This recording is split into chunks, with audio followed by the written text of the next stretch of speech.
Welcome back to this video. The very first thing you want to do is to go ahead and open up your WeChat.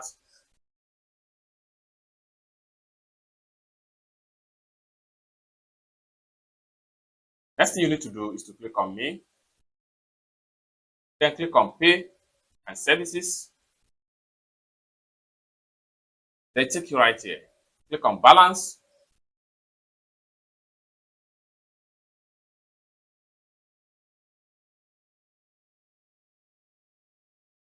The next thing you want to do is to click on Wallet Account. Here we go. Then you have your accounts, WeChat Pay account detail right here. For you to use this account, simply click on Copy right here, and you can send it to anybody that can fund the account for you.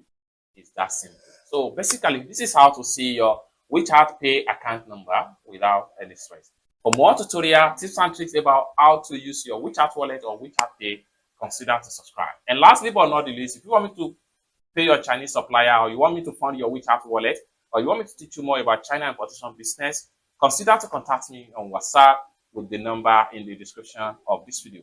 Thank you so much for watching, and hope to see you in my next video. Bye for now.